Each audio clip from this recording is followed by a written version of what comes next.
Al Trautwig passed away. Yeah, I had today. heard, I saw, but I wasn't sure if it had been confirmed or not yet. But Alan Hahn posted it. yeah, Yeah, there's. I just wanted to Stan Fischler also yeah, brought this up.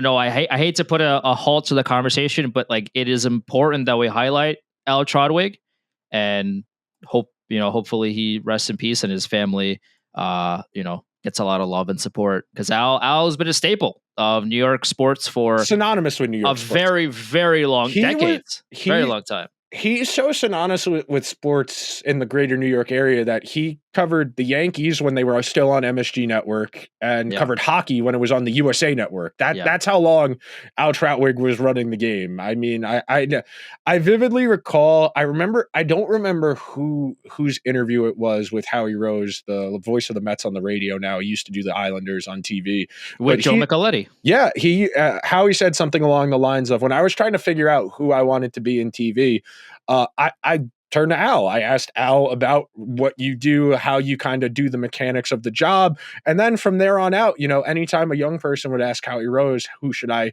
talk to? Who should I look up to? It was Al, synonymous, Knicks and Rangers, always doing studio stuff for MSG. Very, unceremoniously left in the middle of the season, wasn't renewed, lingered around the discourse, popped in on Twitter every now and then. I vaguely recall someone giving him a hard time on Twitter, and he found the guy's mom and called his mom's house and told him Right. his son was her son was being rude on the internet, and and this was a grown man who was like 40 something, Yeah. and she's like, Mr. Troutwig, he hasn't lived here in 20 years. He's a grown man now. And Al said, don't worry, I'll find him. That's the type of guy Al was. Al was terrific, and yeah, In Cool Runnings is the voice of bobsledding as well, if right. you'll recall. Oh my God. Yeah. You just can't have, we're a Rangers podcast through and through, and you can't talk about the Rangers without mentioning Al Trautwig. And, the fact that he's not here makes the, not only the sports world, but just the world a worse place than it was the day before. So, rest in peace to Al. And we miss you. Clearly we miss you. The rest of the sports world misses you as well. And yeah, there's trying to replicate Al is impossible. One of the great voices, really deep voice, really that's what a TV person sounds like.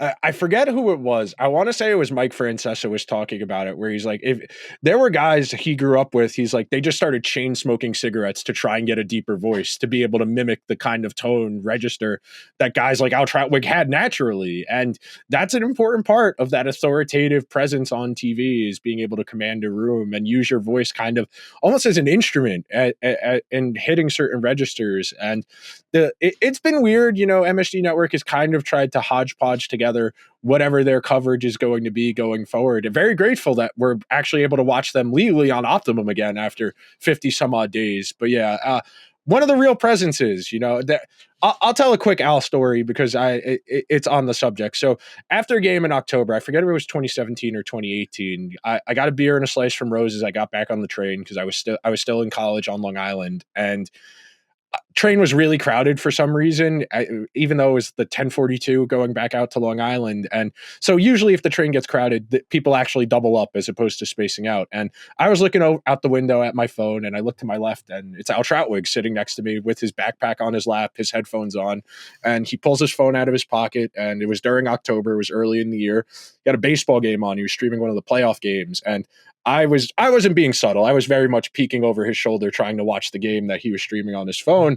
And he pulls his headphone over his ear and he goes, you could just ask me to angle the phone, and then put his headphone back on. And that was it. That was it. I love that. That was I didn't say a word. He just said, you could have asked me to angle the phone. And he put his headphone back on and he got off at his stop. But that's the kind of person Al Trautwig was. I love that story. Yeah. I mean, like I said, it's a hole in sports media coverage that is good. I don't know if that's ever going to be filled, just because of how Al did things and the way he conducted himself, and just the professionalism he brought to covering any sport that he did. And yeah, it's I know he wasn't on MSG for a couple of years now, but when he was doing the games, it was beneficial to have him there versus, now, of course. Yeah, one of the real, institutional figures, one of the real presences on MSG Network, which has been, a revolving door. Those Yeah. regional networks, that and SNY. A lot of people just go through there, passing through there on the way to bigger and greener pastures. And Al was there basically from the inception to for 30 some odd years. Hmm. That's a long, admirable career that a lot of people wish they could live up to and aspire to live up to. Yep.